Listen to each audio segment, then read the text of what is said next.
So this is another lesson from my Email Essentials course, and really, the mission here is to segment everyone in your list. So I always recommend split testing every email you send, normally your subject line, running kind of micro tests to see what works.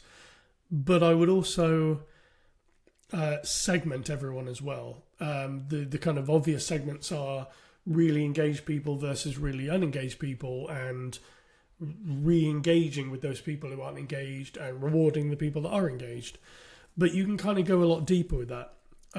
But the funny thing is people are kind of scared of doing segments because I think the word segment sounds a bit off-putting, or segmentation.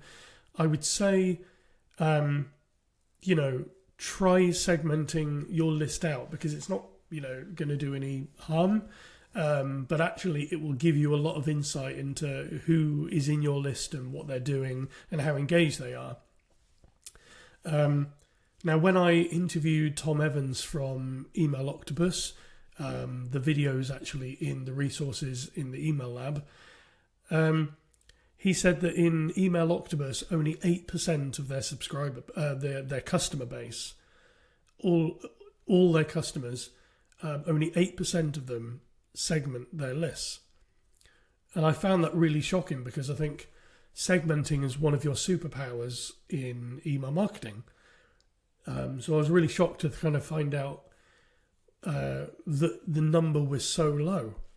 So, there are various ways that you can kind of segment your list. You can look at who people are, look at their demographics, what country they are.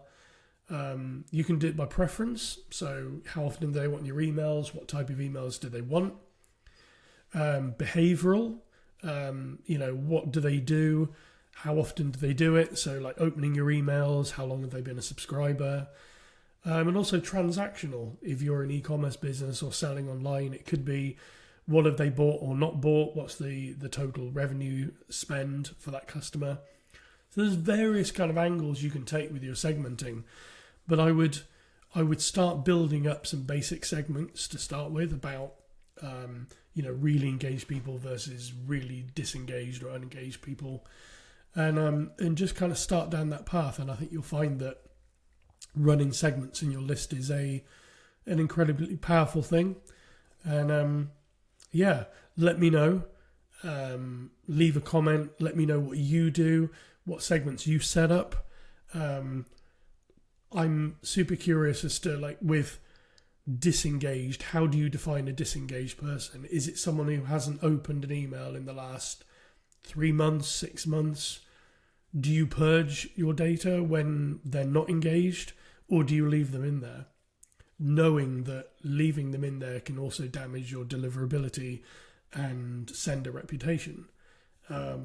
Let me know. Let me know what you do. If you're an email pro, what do you recommend your clients do? If you're just starting out with segmenting, what have you set up and how's it going? Let me know.